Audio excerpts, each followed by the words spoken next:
Hello students, welcome to RK study educational channel.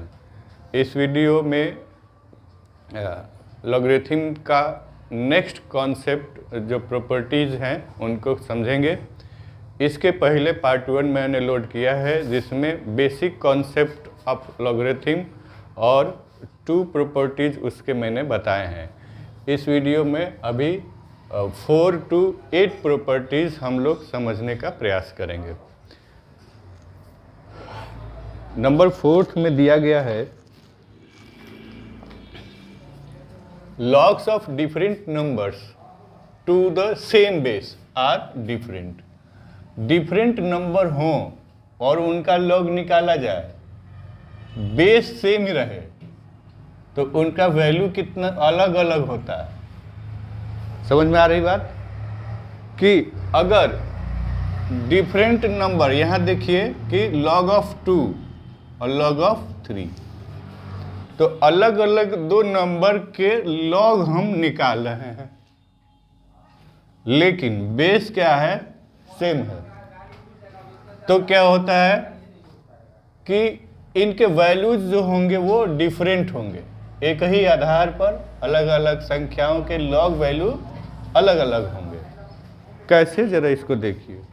जैसे log of 2 base 10, तो क्या value आ जाएगा इसका, 2 आ जाएगा। बेस जब सेम होता है तो संख्याओं को इक्वेट कर देते हैं, तो इस तरह से ये 2 = 3 हो गया। क्या ये वास्तव में है? नहीं है। तो इस तरह से ये कैंसिल हो, ये क्रॉस हो जाएगा, इसको काट देंगे। तो ये हमारा जो थीम है वो आपका प्रूफ हो गया। क्या चीज़? A is not equal to B। जब संख्याएं समान नहीं हैं तो उनके log वैल्यू जो होंगे वो समान नहीं होंगे। ठीक है। अब इसका दूसरा रिवर्स रूप लेते हैं, जिससे मान लीजिए कि इसको हमको इक्वेट ही करना है, समान ही करना है। क्या चीज़? log ऑफ m बेस पर और a का log निकालना है, और यह इक्वल है b के log के, और बेस जब हमारा m हो तो इस कंडीशन में a और b दोनों इक्वल होंगे। मतलब क्या कि बेस सेम है। देखिए, बेस सेम है और संख्याएं अलग अलग हैं, लेकिन इनको इक्वल करना है। तो इक्वल करेंगे तो तभी इक्वल होगा जब संख्याएं समान होंगी। यहाँ देखिए, log ऑफ x का log निकाला जा रहा है और 2 का भी log निकाला जा रहा है। समझ में आ रहा है? तो 2 का भी log निकाला जा रहा है, लेकिन बेस समान है। तो हम लोग क्या कर देंगे, इसको इक्वल कर देंगे, ये और ये दोनों इक्वल कर देंगे। तो इस तरह से x will be equal to 2। जब इक्वल करना होगा तो संख्याओं को समान करना होगा, और वैसे अलग अलग संख्याएं होंगी तो हम उसका वैल्यू इक्वल नहीं कर सकते, वो अनइक्वल होंगे। तो ये हो गया हमारा 4th प्रॉपर्टी। पार्ट 1 में हम लोगों ने 3 प्रॉपर्टी किया था। देखेंगे, कोई छूटेगा तो आगे कर देंगे। ठीक है। इसमें जो है 5th प्रॉपर्टी में log of same numbers to different basis have different values. log of same number, एक ही नंबर है, मान लीजिए कि ये वाला है log ऑफ 16, log ऑफ 16, एक ही नंबर का log निकाला जा रहा है, लेकिन बेस जो है डिफरेंट है। बेस को हमने क्या ले लिया, डिफरेंट ले लिया, 2 ले लिया और 4 ले लिया। तो उसके वैल्यूज जो हैं वो डिफरेंट हो जाएंगे। ये नहीं कि एक ही संख्या का वैल्यू हम लोग निकाल रहे हैं और बेस अलग अलग है तो उसका वैल्यू हम लोग एक ही लिख देंगे। एक का निकाल लिया ना, चलो दूसरे का भी यही होगा, ऐसा कुछ नहीं है। इसको सॉल्व करते हैं। log ऑफ 16, तो log of 16 to the base b is equal to x consider कीजिए, तो क्या होगा 2 to the power x will be equal to 16 और ये हो जाएगा 2 टू द पावर 4। तो बेस सेम हो गया, क्या हो जाएगा वैल्यू इसका x इज इक्वल टू 4। तो इसका मतलब कि log ऑफ 16 बेस 2 किसके इक्वल होगा 4 के इक्वल होगा।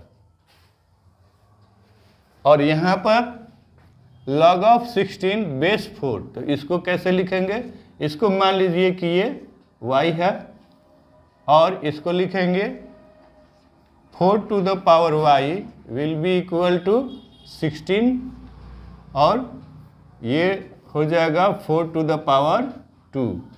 बेस दिख रहा है, यहाँ भी बेस इक्वल है तो हम लोग पावर को इक्वेट कर देंगे, तो y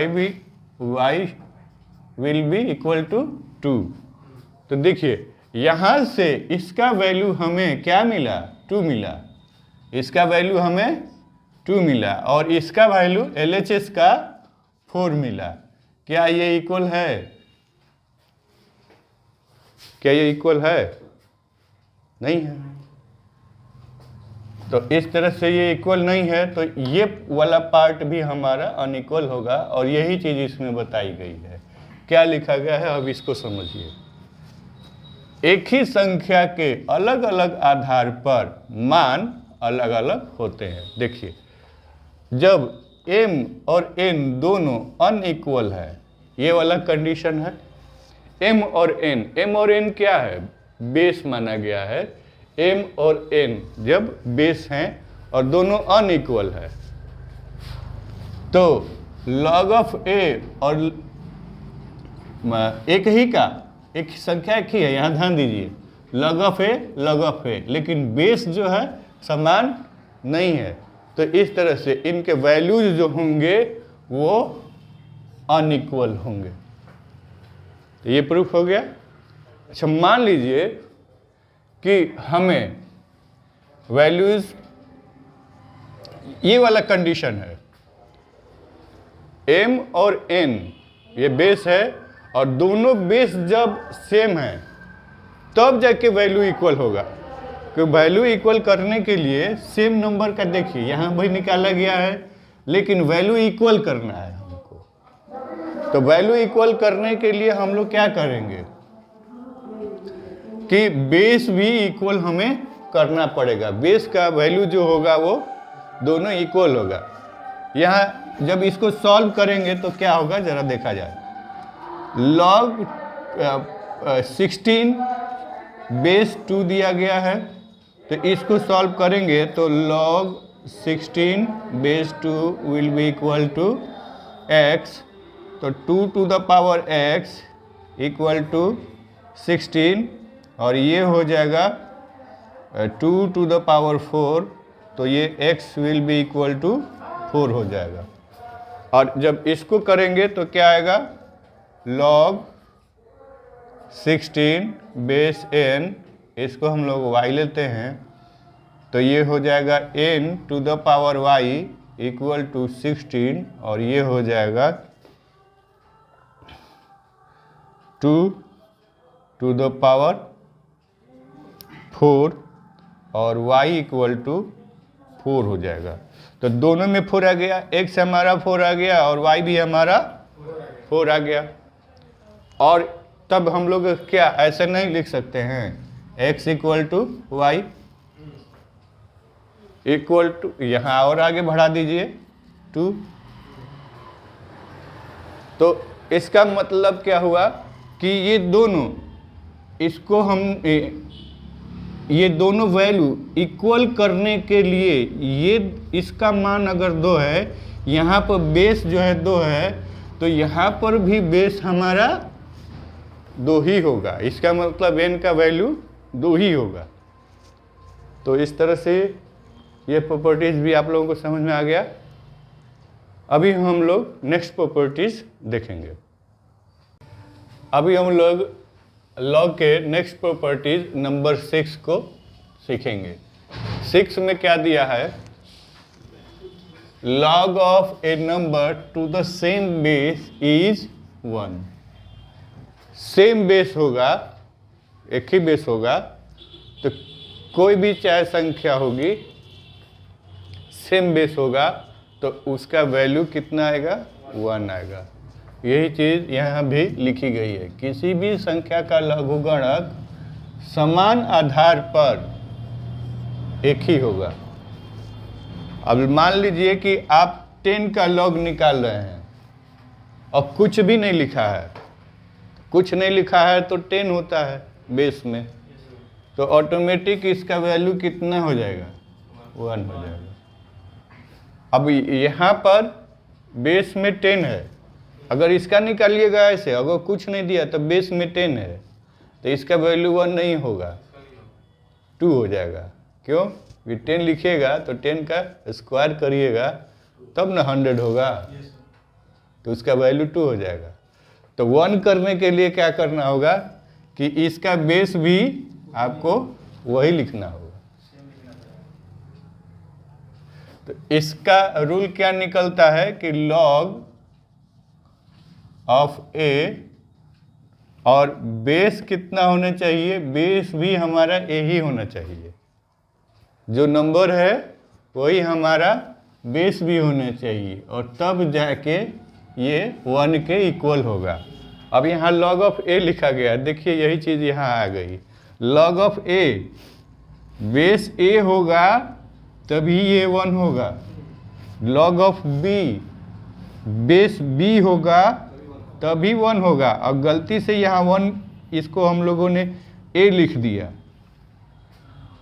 तो वो ये 1 के इक्वल नहीं होगा। क्यों? क्योंकि ये दोनों अलग अलग नंबर्स हैं, अलग अलग वेरिएबल है तो इसके वैल्यूज अलग अलग हैं। लेकिन एक कंडीशन बन सकती है, क्या चीज़, ए इक्वल टू बी कर दिए, नाम इसका अलग अलग लिख दिए, नामकरण इसका भले अलग अलग है लेकिन वैल्यूज जब इक्वल हो गए तो इसका वैल्यू अब ये हो जाएगा।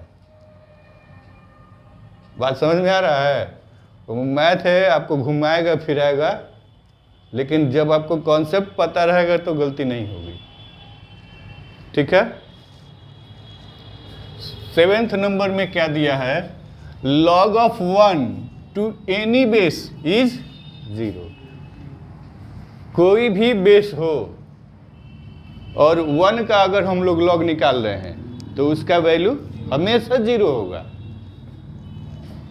क्या दिया गया है कि लॉग ऑफ, मैंने यहाँ लॉग ऑफ 1 लिखा है 4 जगह, लेकिन बेस बदल दिया जा रहा है। जैसे बेस इसका आप 10 ले लीजिए, बेस इसका आप 100 ले लीजिए, इसका 105 ले लीजिए, और इसका 200 ये 2008 ले लीजिए, कोई फर्क नहीं पड़ता है।